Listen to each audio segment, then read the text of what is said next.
Hello, പുതിയൊരു വീഡിയോയിലേക്ക് എല്ലാവർക്കും സ്വാഗതം. അപ്പോൾ നമ്മുടെ ചാനൽ പുതുതായി കാണുന്നതാണെങ്കിൽ ഒന്ന് സബ്സ്ക്രൈബ് ചെയ്യണേ. അപ്പോൾ ഇന്ന് നമ്മൾ ഉണ്ടാക്കാൻ പോകുന്നത് ഒരു നാടൻ വിഭവം തന്നെയാണ്. എന്താണെന്നല്ലേ? അവിയൽ. അപ്പോൾ നമുക്ക് നോക്കാം. ഇതുപോലെ വേണ്ട പച്ചക്കറികളൊക്കെ നീളത്തിൽ മുറിച്ചിട്ട് വെച്ചിട്ടുണ്ട്. എന്നിട്ട് അത് മുഴുവൻ കുക്കറിലിട്ട് ഒരു 2 വിസിലിന് വെക്കാം. അതിലേക്ക് ഉപ്പും മഞ്ഞൾപ്പൊടിയും ആവശ്യത്തിന് വെള്ളവും ചേർത്തിട്ട് വേണം വേവിക്കാൻ. അതവിടെ വേവുന്ന സമയം കൊണ്ട് ഞാനൊരു മിക്സിയുടെ ജാറെടുത്ത് അതിലോട്ട് കുറച്ച് തേങ്ങയും ജീരകവും മഞ്ഞൾപ്പൊടിയും ചേർത്ത് വെള്ളം കൂട്ടാതെ ഒന്ന് അരച്ചെടുത്തു. അപ്പോഴേക്കും കഷ്ണങ്ങൾ വെന്ത് വിസിലൊക്കെ പോയി ഞാനൊരു പാത്രത്തിലേക്ക് മാറ്റിയിട്ടുണ്ട്. എന്നിട്ട് അതിലേക്ക് ഈ അരച്ചു വെച്ച തേങ്ങ അരയ്ക്കാന്ന് പറഞ്ഞാൽ നന്നായി അരയണ്ട, ഒന്ന് ഒതുക്കിയെടുത്താൽ തന്നെ ധാരാളം. പിന്നെ ഈ കഷ്ണത്തിലേക്ക് തേങ്ങ ചേർത്ത് കൊടുക്കും. അതൊന്ന് മിക്സ് ചെയ്തതിന് ശേഷം തൈര് പുളി നോക്കി നോക്കി ചേർത്ത് കൊടുക്കാം. ഞാനിവിടെ ഒരു തൈരിൻ്റെ പകുതി മുക്കാലും ഉപയോഗിച്ചിട്ടുണ്ട്.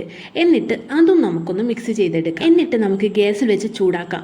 ചെറുതായി ഒന്ന് പതച്ച് വരുമ്പോൾ കുറച്ച് പച്ച വെളിച്ചെണ്ണയും 2 തണ്ട് കറിവേപ്പിലയും കൂടി ഇട്ട് വാങ്ങി വയ്ക്കും. അതിൻ്റെ ഇടയ്ക്ക് ഞാനിവിടെ ഇടയ്ക്കിടയ്ക്ക് ടേസ്റ്റ് നോക്കിക്കൊണ്ട് നിൽക്കുന്നുണ്ട്. അത് വേറൊന്നും കൊണ്ടല്ല, ഉപ്പുണ്ടോയെന്ന് നോക്കുകയാണ്.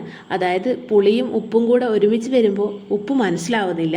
അപ്പോൾ അത് ഞാനിങ്ങനെ ടെസ്റ്റ് ചെയ്തുകൊണ്ടിരിക്കുകയാണ്. അപ്പോൾ നമ്മളെ അവിയൽ ഇവിടെ റെഡി ആയിട്ടുണ്ട്. അപ്പോൾ അത്ര മാത്രമേ ഉള്ളൂ. ഇനി നമുക്ക് ചോറിൻ്റെ കൂടെ ആവശ്യത്തിനെടുത്ത് കഴിക്കാം. അപ്പോൾ എൻ്റെ വീഡിയോ ഇഷ്ടപ്പെട്ട് കഴിഞ്ഞാൽ ലൈക്ക് ചെയ്യാൻ മറക്കണ്ട. അതുപോലെ തന്നെ ഞാൻ ഈ വീഡിയോയിൽ ടോട്ടലായിട്ട് എത്ര അപ്പോൾ പറഞ്ഞിട്ടുണ്ട് അല്ലേ?